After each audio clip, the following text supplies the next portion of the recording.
Bonjour à tous et bienvenue sur la chaîne YouTube d'Occasium. Aujourd'hui on se retrouve pour vous présenter une nouvelle voiture de la série Vintage.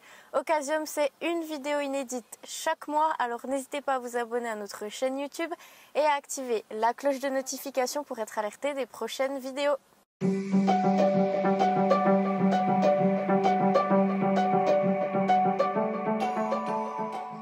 Aujourd'hui, on retrouve à nouveau Paul. Rebonjour Paul. Bonjour Justine. Donc aujourd'hui, tu nous présentes quoi? C'est quoi cette fameuse voiture? Alors c'est une Peugeot 306 cabriolet de 2001.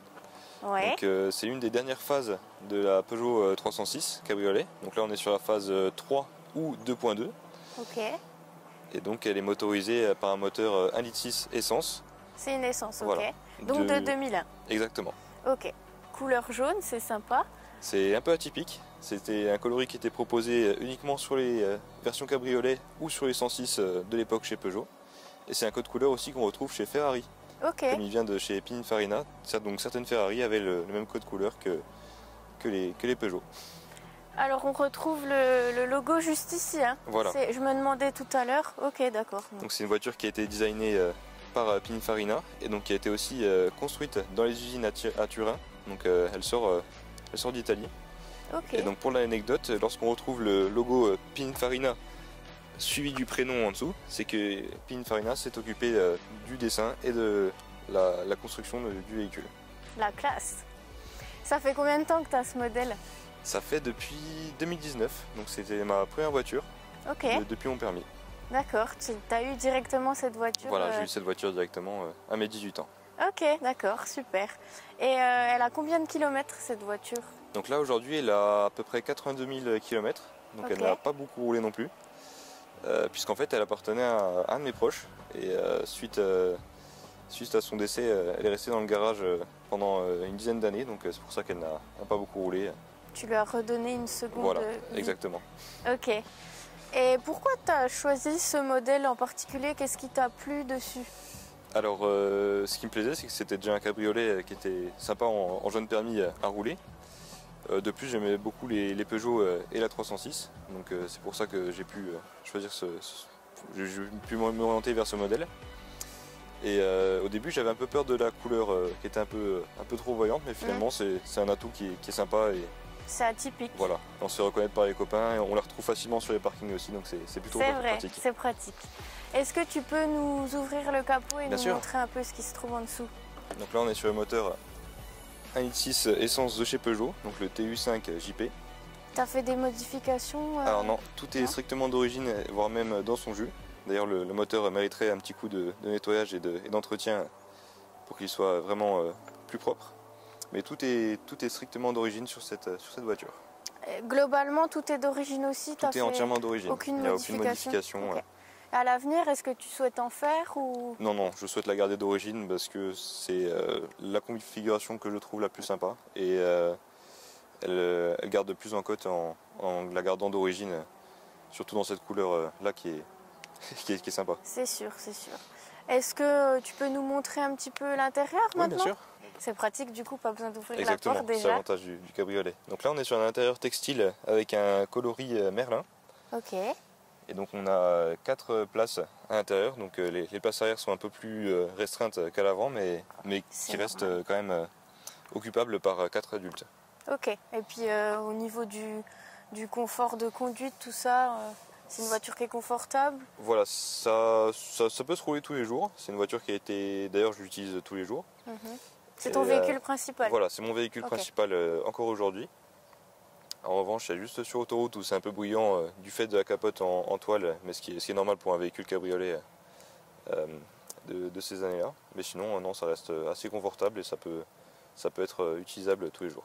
Et il y a combien de chevaux sur cette 306 du coup? Donc là, on est sur 98 chevaux Ok. sur ce modèle-là.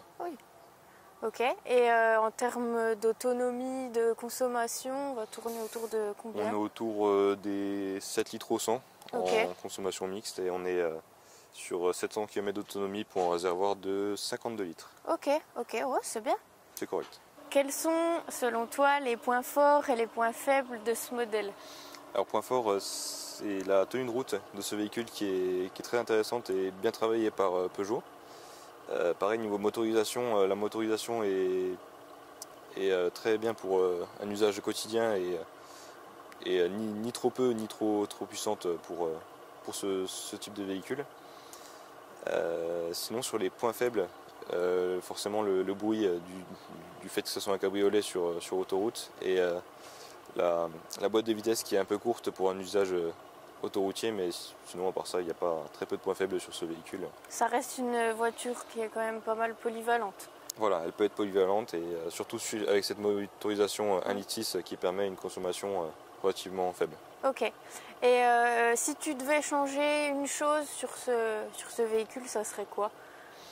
Ça pourrait être la motorisation, mais dans mon usage elle me convient. En revanche, dans un usage du week-end pour des gens qui utiliseraient hors semaine, une motorisation plus puissante pourrait être intéressant pour eux.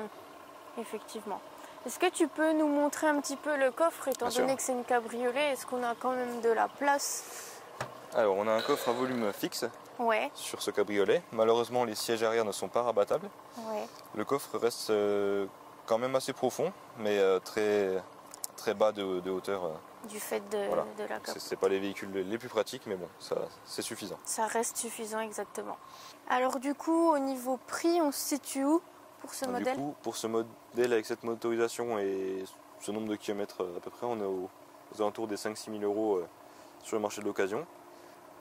La cote est montante en ce moment sur ce genre de véhicule. Ouais. Donc pour les motorisations les plus élevées, on est à presque 10 000 euros et pour les séries un peu plus spécifiques. Mhm.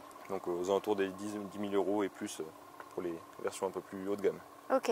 Et donc là, cette série-là, enfin ce modèle de 306, cette année, on le rappelle, il